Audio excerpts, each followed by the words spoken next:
Know that time does have a way of healing a broken heart. Welcome back to Young Relationships and Choices. In this episode, we discuss breakups and moving on. Regardless of age, at some point in our lives, we will all experience disappointment in love. There will come a time when you'll like a guy, and for whatever reason unknown to you, he will not like you back. It's not the end of the world.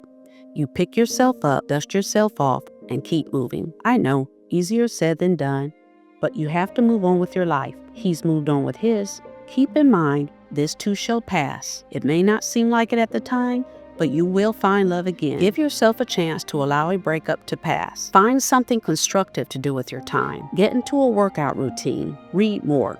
Clean up and organize your things. Research that new career or hobby that's been on your mind. You can also improve your spirit by listening to uplifting music or practicing yoga. One thing about a breakup, you can learn how to let go of a relationship once it has run its course. Not everyone who comes in your life is permanent. Some people are seasonal. They may be in your life for a few weeks, months, or years. Don't spend your life trying to hold on to people you know you should let go of or who have let go of you. The positive side of heartbreak, it builds character. Look at this as a learning experience. You can get a better understanding of who you are. Learning more about yourself is how you get to the one. People break up every day. Sometimes we have a breakup with a good guy, but most of the time it's a breakup with a not so good guy. Sometimes we as young and not so young women are in love with being in love. We get hung up on cliches such as, he's my soulmate or he completes me. Now ask yourself, how does this not so great guy complete you? Like, what is he completing? The evil side of you? Sometimes when we first meet a person, we experience magic. Sometimes we as young women get hung up on that magic, even though it no longer exists. If the relationship was good at first, but that's no longer the case, break up with him. Don't spend any more time waiting for things to turn around. Learn how to let go. I know many older women who have literally put in decades waiting for a relationship to turn around. Don't do that to yourself. Let go and move on. Greatness is ahead. Next topic.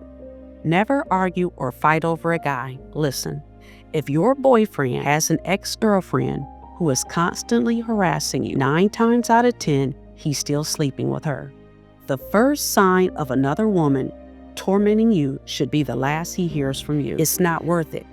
In all my years, I have never known 2 girls to argue or fight over a good dude. Next topic. If you ever catch your boyfriend out with another girl, pause. Gather your composure.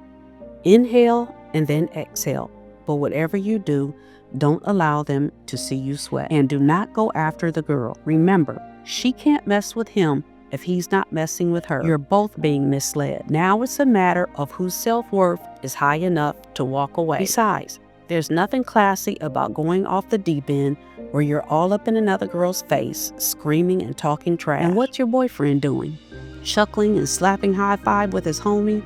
Yeah, I got both these broads. Or worse, he's filming the altercation. The message you're sending is that you're jealous and you'll wind up looking desperate. As painful as it may be to see him with another chick, just suck it up and walk away. You'll feel better that you did. You may cry your eyes out later, but like I said, don't allow the 2 of them to see you sweat. A benefit of being young, you still have a large dating pool. And trust me, your next boyfriend is always better than your last. Speaking of physically going after her, don't physically go after him either. That's not respecting yourself. It's never okay to put your hands on someone. Control your emotions. Do not allow your emotions to control you. I know some women feel that because he's physically stronger than she is, he can take it. And yes, the most he should do in return is try to restrain you. But it's a smart practice to keep your hands to yourself because you have no way to dictate the other person's retaliation. Besides, if your boyfriend gets you angry to the point that you cannot refrain from punching him, it's time to ask yourself, why is he your boyfriend? Join me for the next episode where we cover potentially dangerous situations.